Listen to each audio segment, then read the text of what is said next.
it my show now? It is your show. All right. um, Good afternoon, everyone. Welcome to this Grad Week Roundtable. My name is Dr. Valerie Francisco Menchavez. I'm the facilitator for this roundtable. This roundtable was proposed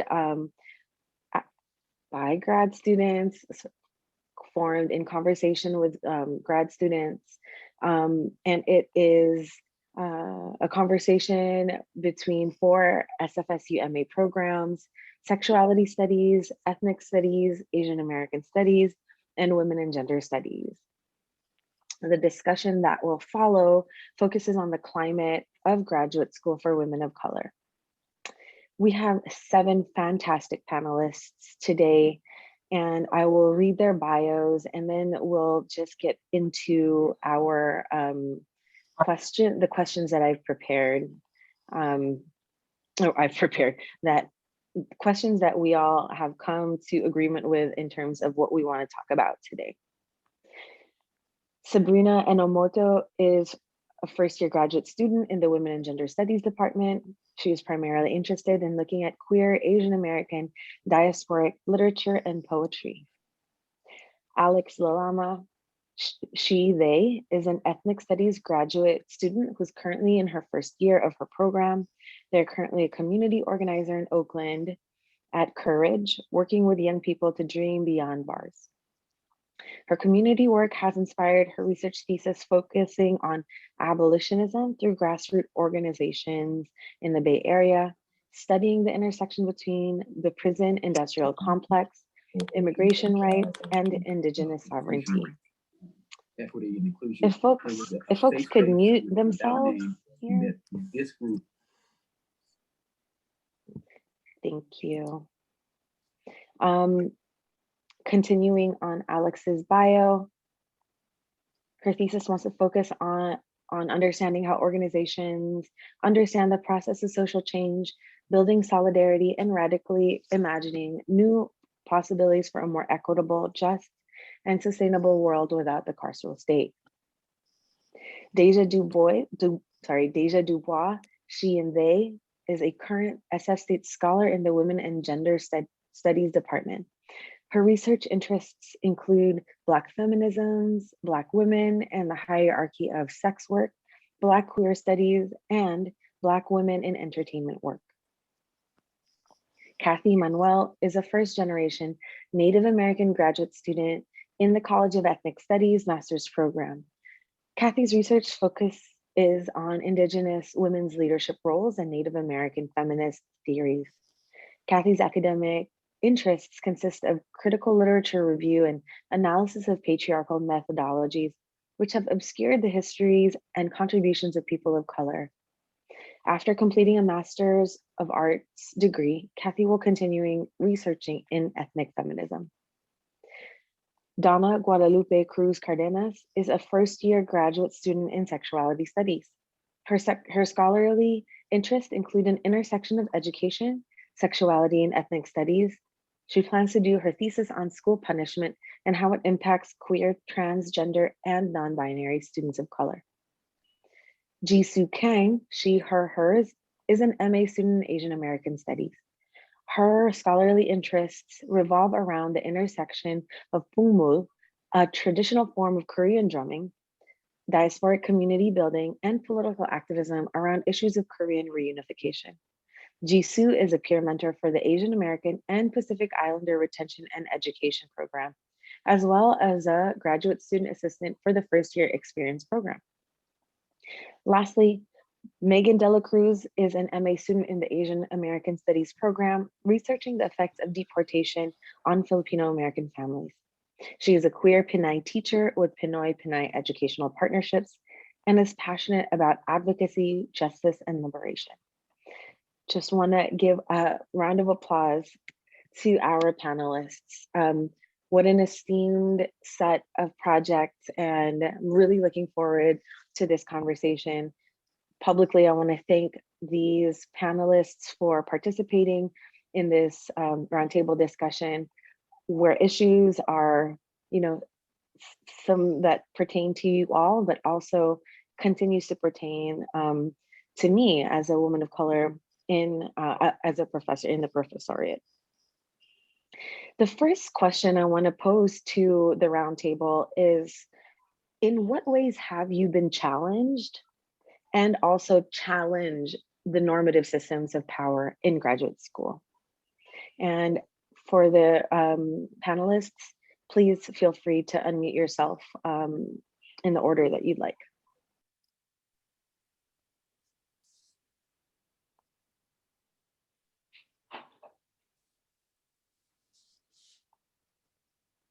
I can start. I love how we're just all like giving the space to everyone. I think that's great.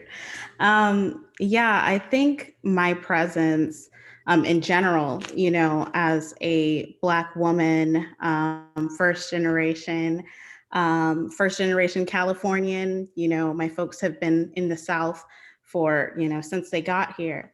I think that is an act of rebellion on its own. But when I look at, you know, language, that has been a challenge for me. I feel like academic language can often be a barrier for folks of color, especially women of color. And I think it's important for us to use the language that we identify in our own communities and bring that to the academic circle. And so part of my work since I've been in my MA program is rethinking how I'm going to present an idea or a theory that I might have. And, you know, and a lot of that is with AAVE. I feel like there's a lot of power in, you know, the languages that I speak in my community and that I speak at home. And I think that there's a lot of value that can, that can assist in my program and programs all throughout San Francisco State and beyond. I feel like a lot of times communities of color are expected to conform into this academic setting and to kind of like dive into this, what some people would say superior group of folks. And I think that it's important that we kind of combat that and say, wait a second. No, what I have is valuable. And it is what I do and what we do in our communities that we really should be studying. So yeah, that's my take on that.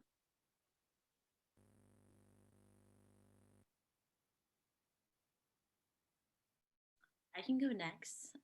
Thank you, Daja, for that.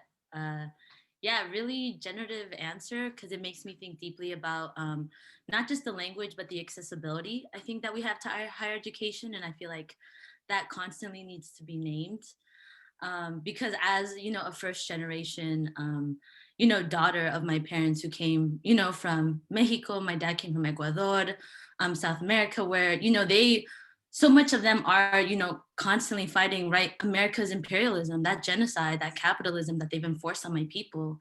And so when we challenge the higher education, I think it's important to recognize that these are power institutions, you know, that sometimes the institution is ran like a business.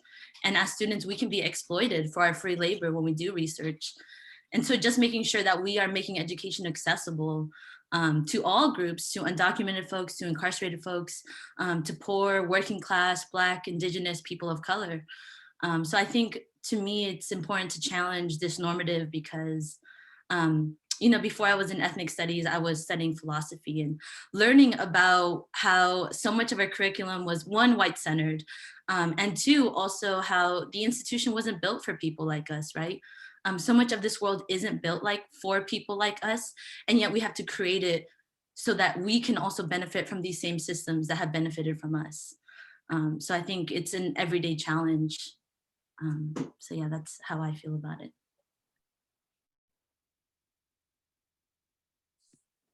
I can go next. So similar to the past with Alex and Deja, I am also a first generation student and both of my parents are migrants from Mexico.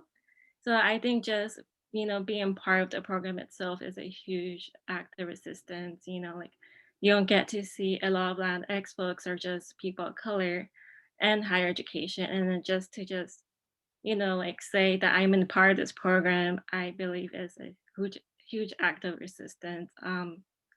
Another thing, I also have been taking a lot of opportunities that's coming along my way. And something that I have been struggling with is like, do I deserve these opportunities? But then I am reminded by my professors that yes, I deserve to be getting these opportunities. And just taking those opportunities is an act of resistance because usually those opportunities will be for white folks or people who had privileges. And that is how I am taking part of this normative thing is that I am, really putting myself out there.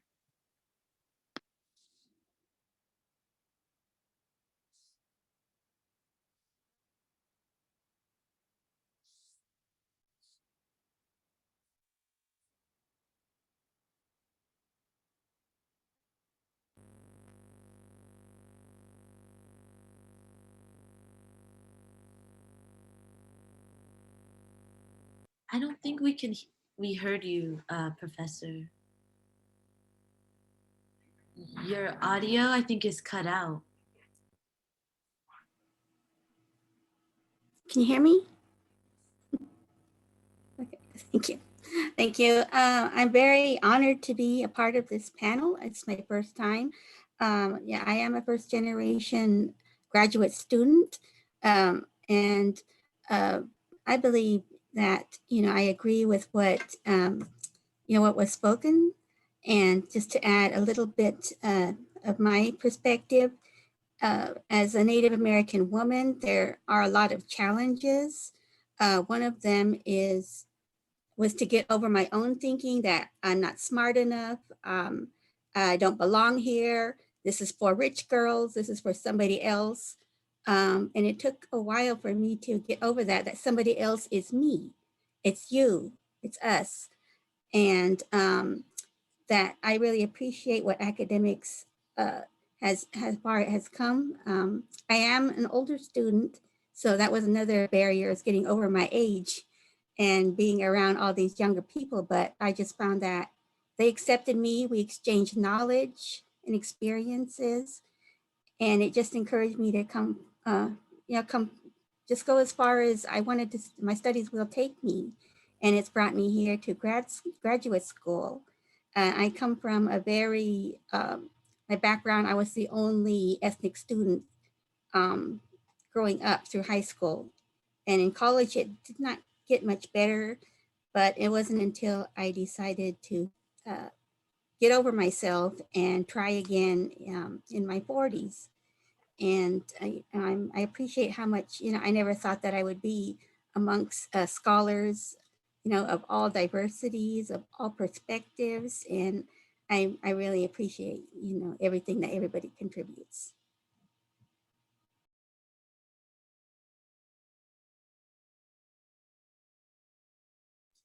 Thank you, Kathy. Can you hear me now?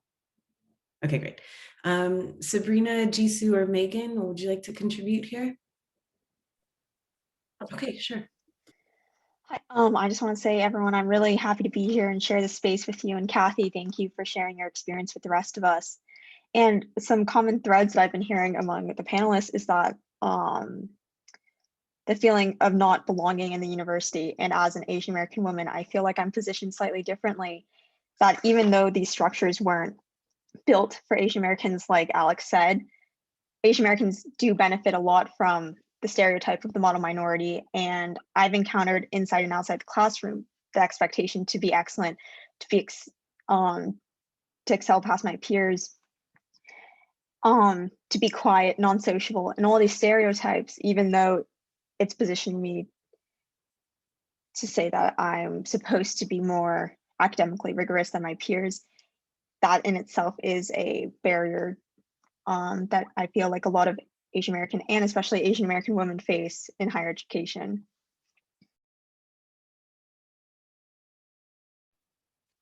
Yeah, I can go next. Thank you, Sabrina, for naming that. As an Asian American woman, I still experience that in Asian American studies, which is very ironic, which is supposed to be the space where we challenge some of those things. And I really resonate with what the previous panelists have said. I think some of the things that I felt even outside of the classroom, is this expectation to perform and produce labor for my department or for the professors, or because that I'm being mentored by them. Essentially, I'm their mentee. And I've learned that one of the ways that I can challenge some of those power dynamics is by saying no explicitly and saying, no, I don't want to do that. And that's something that I had to learn in community with other people, and really challenge myself to question, like, why do I feel compelled to do this? Like, why do I feel forced to do this? And really not to feel like I'm losing an opportunity by saying no. It's actually because graduate student labor is valuable, but not valued in the ways that it should, because we're a source of free and cheap labor. And so I think that's something that I've had to learn a lot individually, but also in community with other people. I'm so thankful to be on this panel with you all, and I love hearing you all speak, and I wish that I found you earlier in our graduate, like in my graduate spaces, because this is my last semester, but I'm so glad to be here with you all and with everyone. For me, leaving my family was hard, and my mom told me not to go because she needed my support because of the family separation my family faces, right? My mom is a single parent of 3 daughters, and my family faced firsthand violent and systemic acts of at the hands of ICE and immigration, right? So those were some of the things that I had to grapple with, and to understand going to San Francisco meant leaving them. And I had become this like parental figure in my family. And at some point I was like, maybe I just shouldn't go to graduate school because my family needs me to work.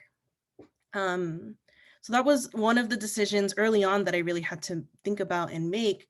And then similarly to what GC said, even though we are in the Asian American Studies department, there are male professors who dismiss us, suggesting that mistakes that he made were my fault and that I should take responsibility for my own feelings and that I shouldn't tell anyone about this, right? So all those things and all of the internalized and institutionalized patriarchy runs rampant in my own body and my own worth and self-esteem and potential.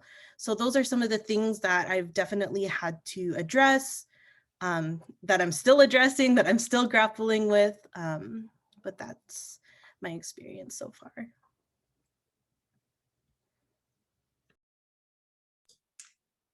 Thank you so much for this first round. I was just trying to transcribe some things that like popped out to me in the chat, and just want to thank folks for being generous with the different sort of barriers they might have experienced, the challenges, I mean. And this next question, in our conversation on email before the roundtable, so many of you, I was like really lucky to be reading, you know, all of you interested in thinking through various ways of care work. It's kind of selfish because I kind of, this is like my jam, you know, I'm like, ooh, let's pick up on that. I think let's pick up on that, not only because it's my jam, but it's actually super important. So the question I want to offer, the second question is, how do women of color in graduate school in these various programs, how do you invest in radical care?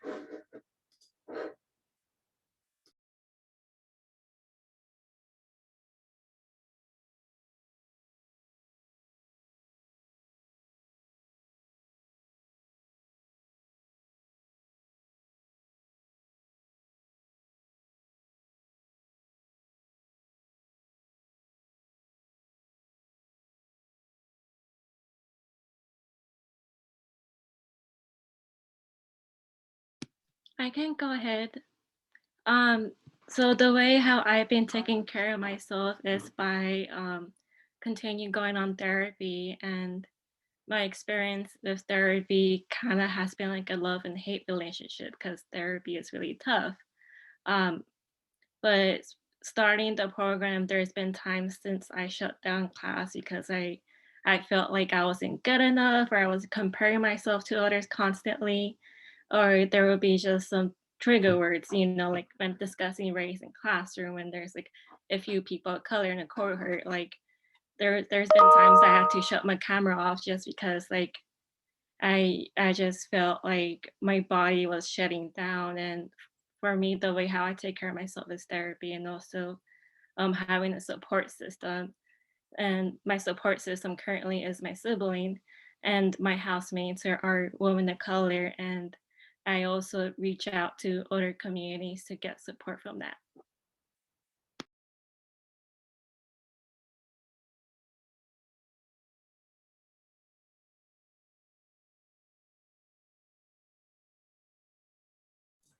Megan, you look like you were reaching for your unmute button. Yeah, I can go next. I think finding folks that resonate with you and that truly hear you and understand you. Like Jisoo has been that person for me. We're in the same cohort, right? So I'm able to process my anger. I'm able to be my whole self and bring my successes, our successes into a space, and just like, I don't have to hide and perform around Jisoo. So finding people like that really helped me, because in my first year, I was so isolated. And I felt so alone in a new city. And being in community and joining PEP, joining Aspire, really helped show me that there are so many strong women and leaders that genuinely care past the labor that I produce. And therapy definitely helps as well. And yeah, finding other folks who will listen to you.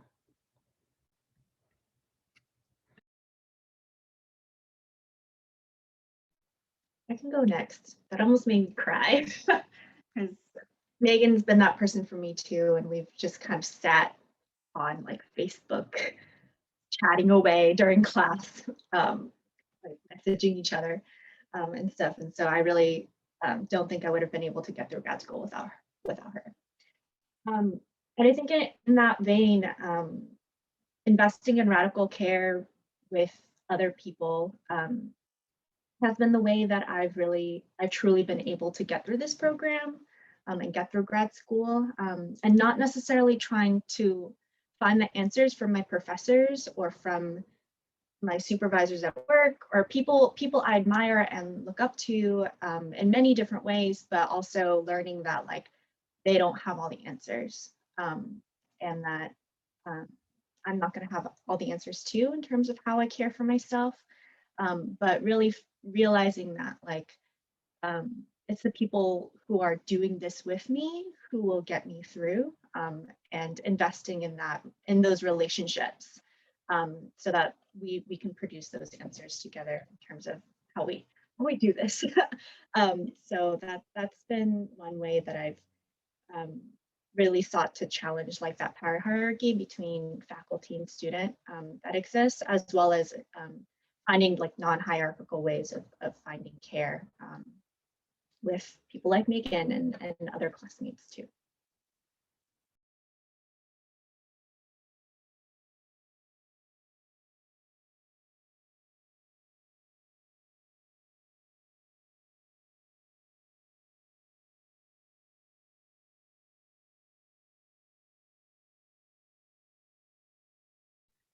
I can share. I really appreciate everybody naming therapy, first of all, because I couldn't imagine going through grad school without that beautiful resource. But yeah, I think, yeah, like I love seeing Jisoo and Megan have that moment, because I have really beautiful comrades in my cohort who are not here today, but Kylie and Kimia, who just have helped me through have helped me through so many moments of just yeah, I think it's important to have a space, right? And when we have that space and we have those moments to just be ourselves, I think so much of grad school is innately competitive, right? Like, can you be better than, you know, who else is on your cohort or in the next program? And I think, you know, what I'm finding out of grad school is that it's really about friendship.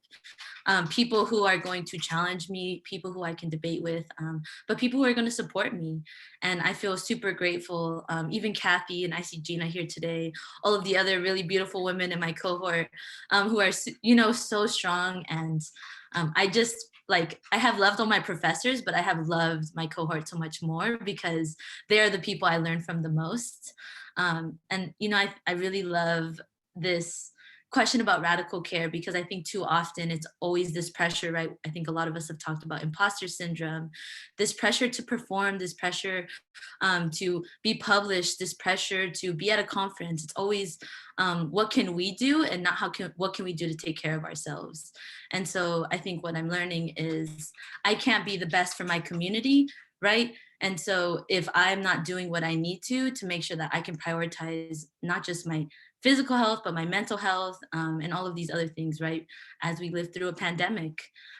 So yeah, so I think radically caring for myself means putting myself first sometimes. It means, you know, like sometimes skipping that reading and, you know, sometimes going to that class and turning off that camera if I could be candid, you know, because I know that I want to give everything I can and I can't do that if, you know, I feel half empty. So yeah, thank you so much for this question.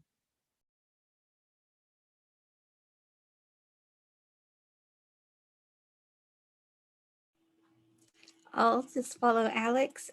She's a very spirited colleague, and I appreciate being in ethnic studies with her. I also appreciate Gina down there being anonymous, but we see you. And I appreciate also Dr. Katinka, for her encouragement, a very good mentor guide who helped me segue, from a timid little undergrad to grad school.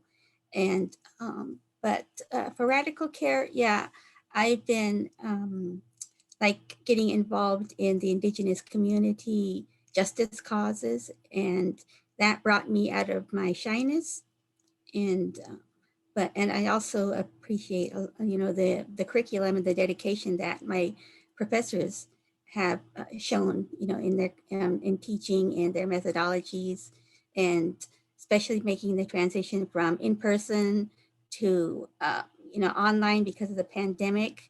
I believe they've done a really good job. They set a very strong example.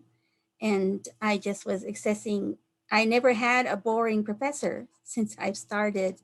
And it's a lot of work. And, the further we get along in academics, I appreciate what they've done even more. And just selecting, what each professor has demonstrated that I could, adopt to myself to become a lot stronger person and try to understand where they're coming from. They're not the enemy, as a lot of them had told us. And I appreciate, that was a way of decolonizing that. They're introducing, they're showing us knowledge, not just this is my way and that's it, and that's once your mind relaxes, it's a lot easier to absorb knowledge and exchange.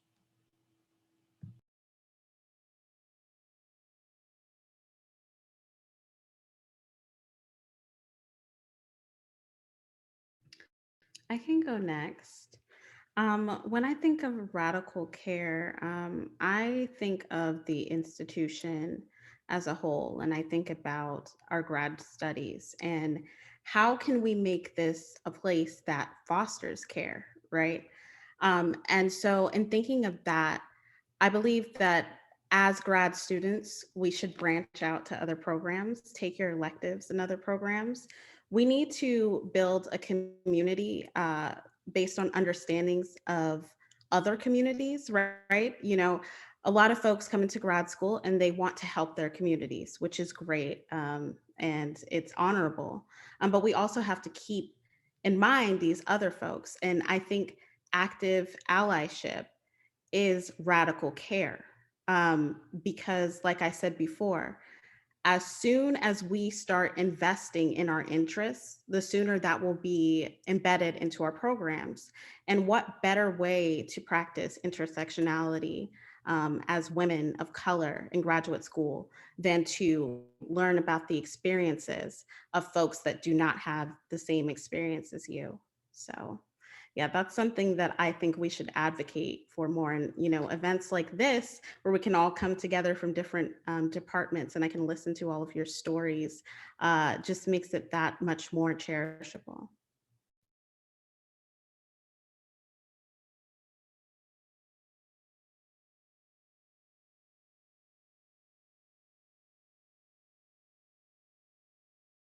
Sabrina, do you want to jump in here? All good if you don't. Thank you for everyone for sharing. I think Deja's question of like, how do we make the university a place that can foster radical care, a really provocative question. Can we make, I mean, I don't have a standard response, but I just have more questions based off everyone's great ideas.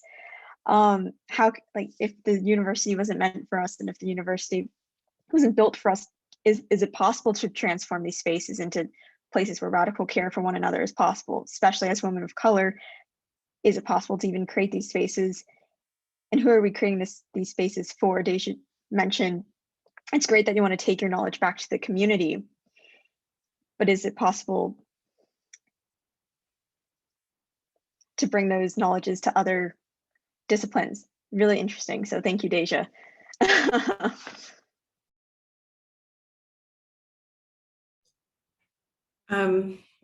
I think the various things that all of you have shared, from sort of the dissident friendship feminisms between Megan and Jisoo, this idea of like, can we carve out a space for ourselves in a university that has disavowed us and our communities? Can we do that? Is a really generative question to think through together. Oftentimes, not just graduate school in itself, but the disciplines, the sort of arbitrary lines we draw between this is my discipline, it's your discipline, sort of disconnects us. It's a sort of neoliberal technology around like, you're going to be the master at this and I'm going to be the master at that, right? And perhaps the radical care part, why I propose that phrase is about all of those things, right? How do we blur the lines that are so arbitrarily put for us and where we're classified and labeled, right? I actually have a follow-up question to that, because sometimes our cohorts are not places, sometimes our cohorts aren't warm fuzzy. That's the academic term for it. Okay, so I just want to let you know. It's sometimes some cohorts don't feel like as welcoming, or parts of cohorts, I mean, what then? Where do we go from there if, let's say, there's stuff happening in the cohort, or even in your department, your program? Where do you find places of care or spaces of care?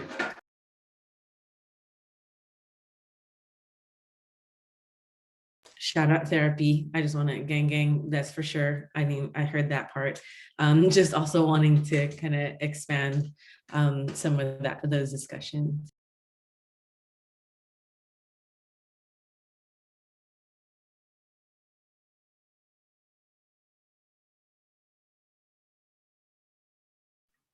I can share. Yeah, before this cohort, I actually never saw academia as a safe space, because for so long, I felt, I think Kathy, you said perfect. I felt like an outsider, right? I was going to school, but I very much so felt like I was outside of it. And so I feel lucky now, that through a pandemic on Zoom, I've been able to build community with my cohort, but it definitely, this feels like the first time I've ever been able to do that, because yeah, I think where we should find spaces and acknowledging that not all communities are safe, you know, but also that I think it, you know, to be in community with people outside of the academy has been so valuable to me.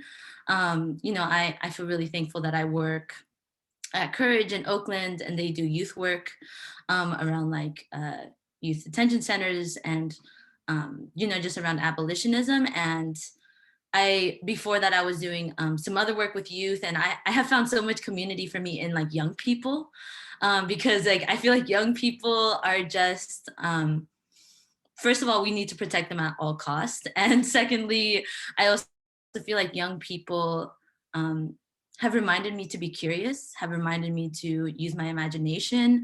I've seen them be very unapologetic last year with not only environmental justice, but the movement for Black lives.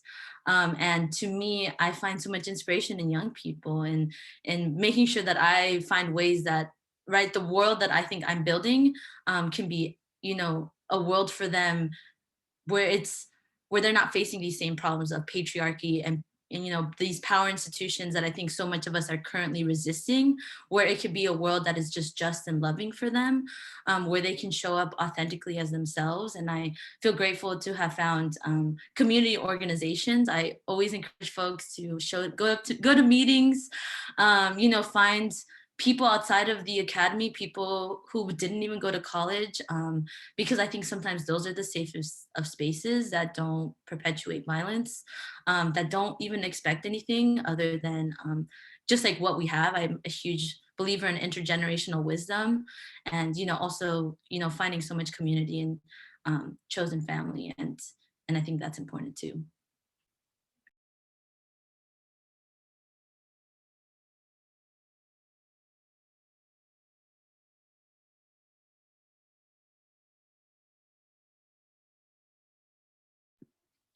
Just to add on to that, definitely having a chosen family has been my biggest support system.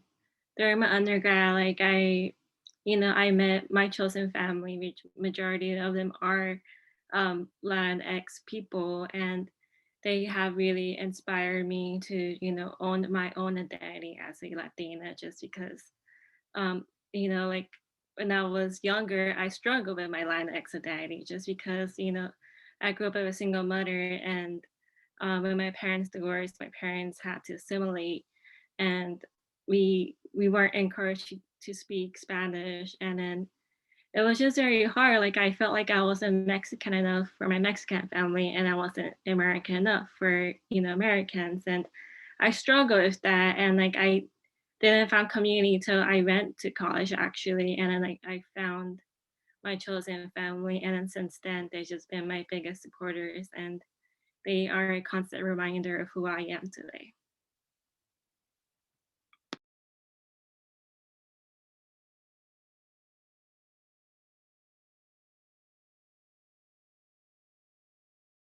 I can go next.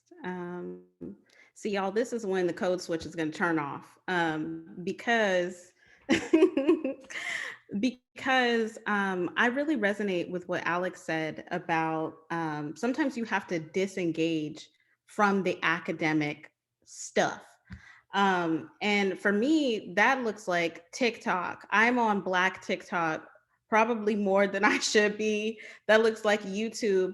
But to be able to, like, even not virtually, to be able to connect with folks from my own communities or surrounding communities and just talk about stuff, spill tea together. I feel like the art of spilling tea is so comforting to many people. And as academics, you know, we try to engage in a lot of social issues, rightfully so, especially in the humanities, ethnic studies areas. But I feel like the reminder to be human every once in a while and not a computer is really helpful for getting you through academic life, especially as a woman of color in grad school.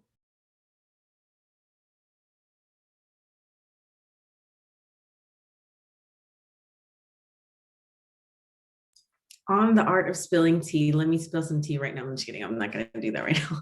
I am the facilitator. Okay. I'm going to move us to the next question, which is like a really good segue from just what you have just shared, Alex, Donna, and Deja. What are some ways, some ideas that you're cooking up around linking our work in graduate studies to the communities that we come from, that we study with, and that we organize in? What are some things that y'all are doing in your thinking, in your activism, in your thesis?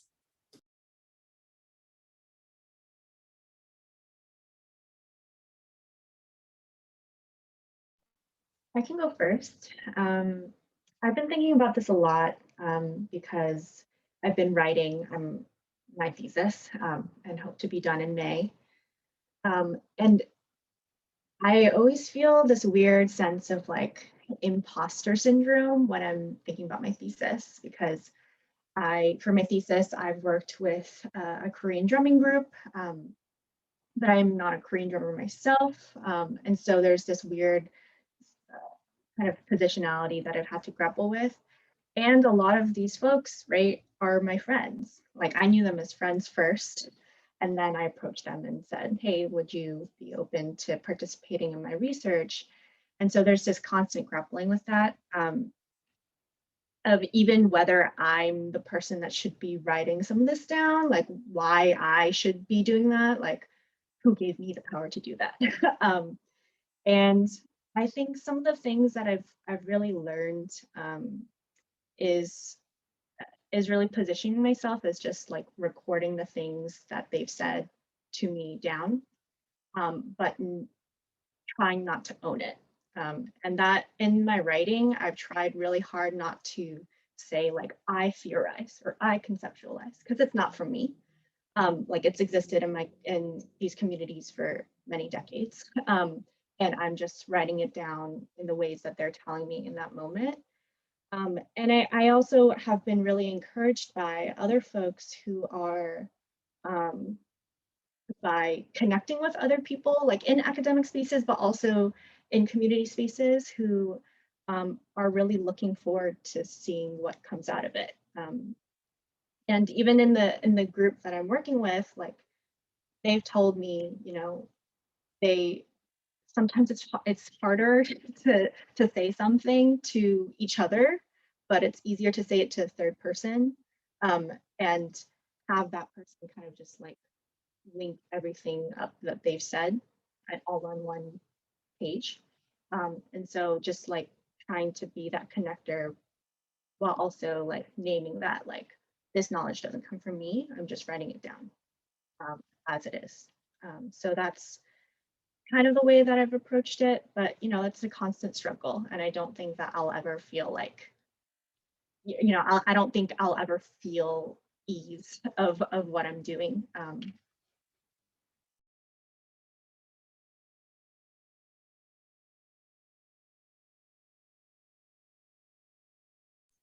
And I think that makes sense. I just want to plug that in. That silence was killing me. I think that makes sense, right? So much of a master's thesis, a doctoral dissertation, a book is proprietary, right? In and of itself, the project of academia is for you to it's colonial. It's a colonial enterprise, right? And so I think pushing back as much as we can makes sense. Cool. Other folks?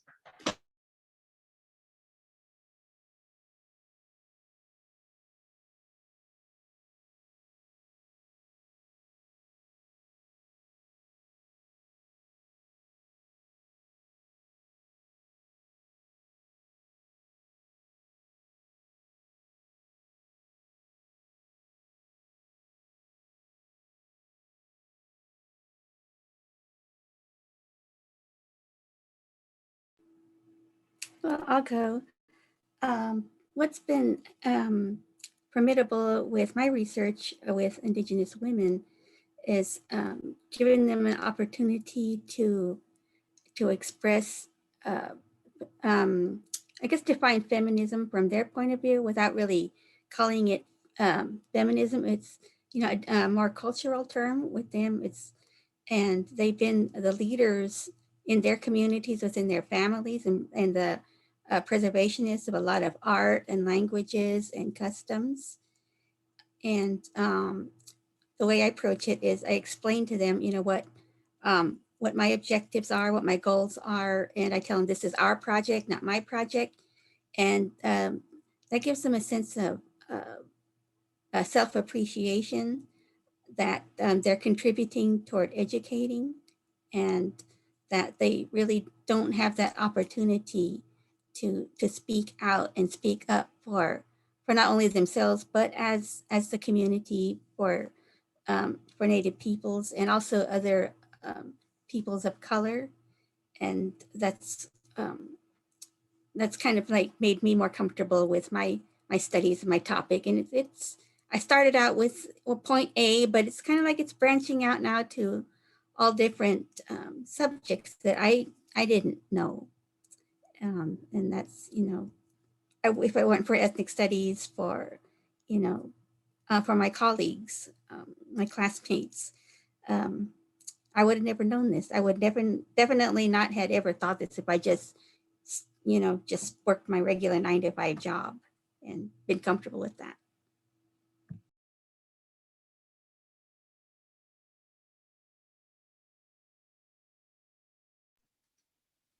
I haven't started my thesis project yet, but I think it's important when working with communities of color that it's important that they have their agency, because in the past when communities of colors were studied by white men, most of the time they were criminalized, or they're it was also in the lens of diseases. So I think it's important when I do my research to keep that in mind, that I want my participants to have their voice and have it come from their own experiences and not from my point of view.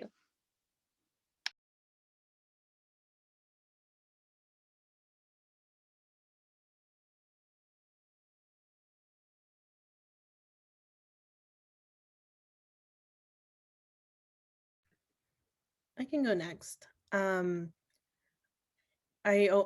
just resonate with all of you, every single time. But this pressure to produce original work and bring something new to the field is so overwhelming sometimes. And a mentor told me recently is to have fun with it. And I've never thought of it that way. And I've always seen it as something that, lit reviews aren't fun. That's not fun at all. But then you have the power to choose who you're reading. So you can choose women of color to cite in your literature review instead of reproducing the same, old white men who have, quote, laid down the framework, right? But who do you resonate with? Are you citing any woman in your in your papers, things like that? So I always have so much fun reading about who the author is and what stories they come from, who they bring, because then it helps me understand that they're just a person. They're just like me. And yeah, I love humanizing the people behind the work.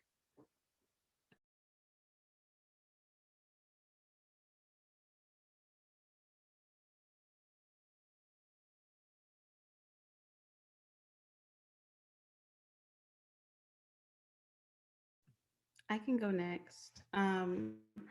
I haven't started my thesis yet, but some of my concerns, being a woman of color, is that when I start, it will be a little predatory to go into these communities, right?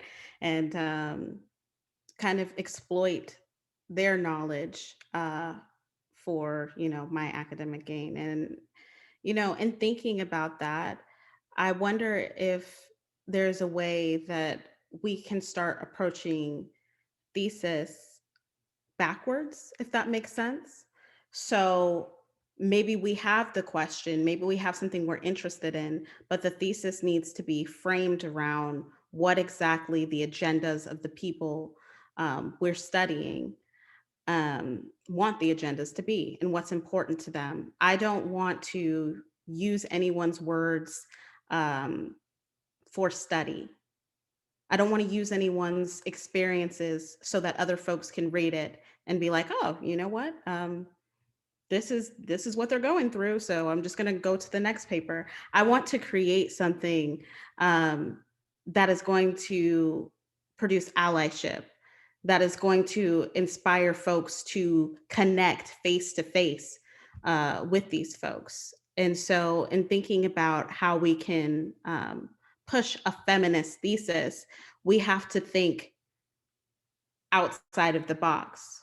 What are the ways where we can navigate around this in an anti-colonial, anti-racist, gender fluid, meaningful way?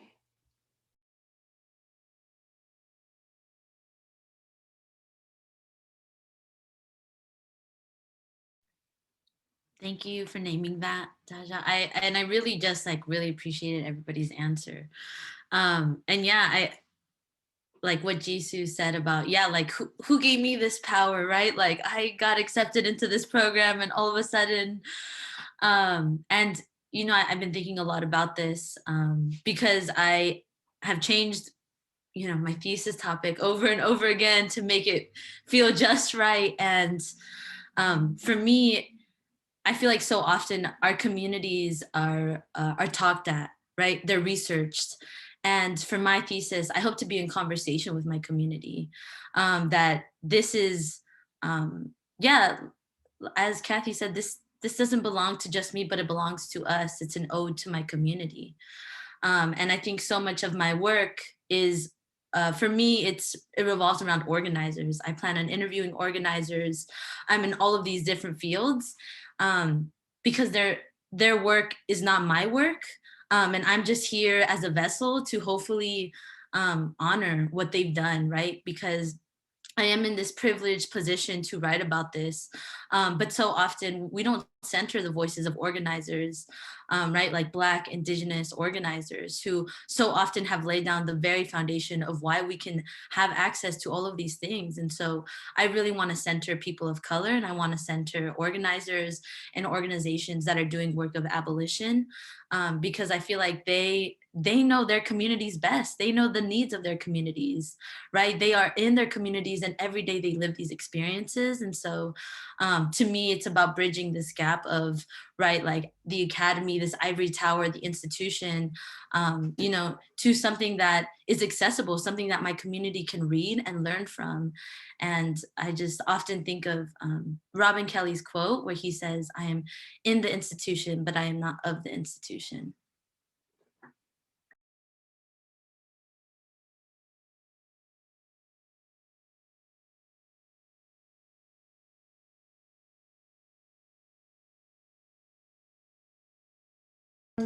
Sabrina, do you want to jump in here?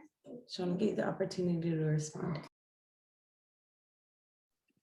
I don't know if I really have anything to speak to this, but I just want to say, everyone, like, your words were really insightful. And Megan, I really liked how you said, like, actually writing the thesis within just doing citations is like a form of resistance when you're recreating the canon in your own work. I thought that was a provocative thing to think about in practice. So thank you.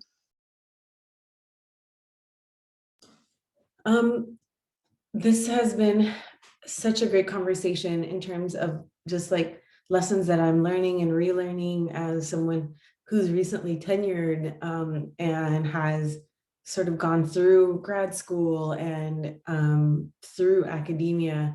Some of the things that you've shared today has helped me remind myself of really who I am. And I think that part, I just want to say, like, it goes beyond grad school, grad programs, and follows us wherever we are in the academe, whether it's undergrad, graduate studies, you know, in the professoriate. So we have 5 minutes left until we wrap our panel up. And I want to ask folks to maybe weigh in on a last word, maybe a tip, or, you know, a hope, a hope, you know, to sort of wrap up our discussion.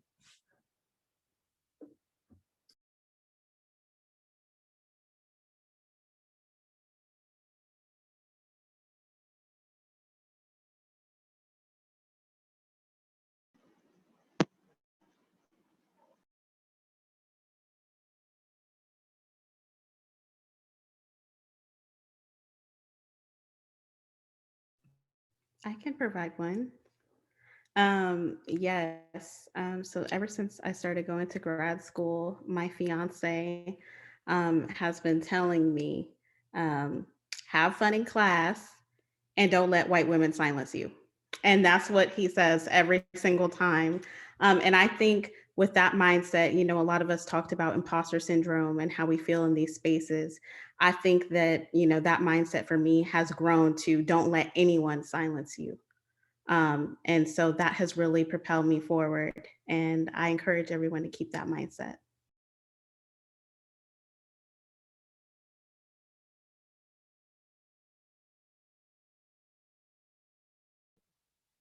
I think something that I felt as I was listening to the bios of everyone was just how much like richness and wealth there is, even in this like panel, but especially within SF State. And the fact that I didn't know that some of you existed until this panel happened, I think is just reminding me, but also is I guess a hope for the future that like we can work across silos. I think something that Deja said is really finding allyship with folks who have different experiences than us, and even in different programs than us. And so really trying to find those connections and being intentional with building that, I think is something that I hope to carry on moving.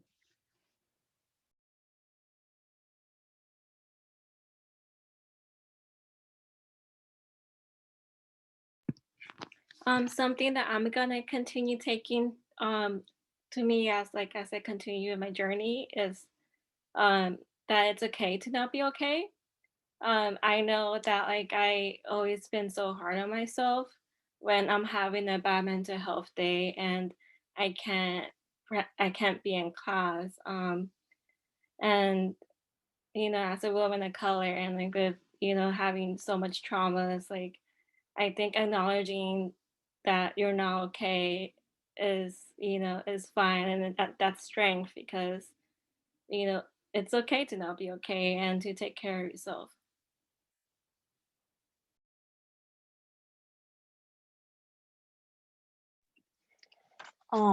I just want to thank everyone for having this discussion today, and I really enjoyed hearing all about your experiences and your research projects, and I hope everything goes according to plan or not according to plan.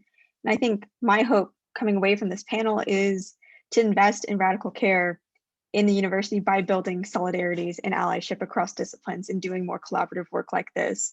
I think this is where transformation in the university is possible. And I think this is what I'm going to take away from this. So thank you, everyone.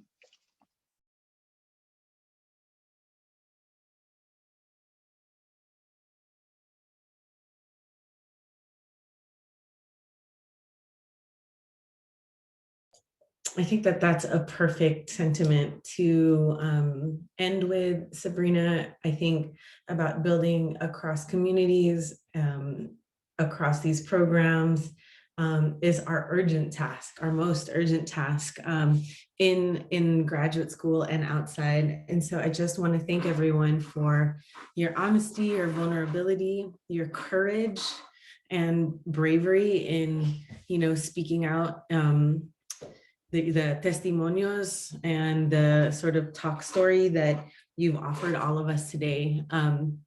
So I just want to thank you and give folks the opportunity to express their thanks in the chat, because I'm all about giving you your flowers, you know, while you're here. And although that's probably not COVID friendly to give you flowers from my hands.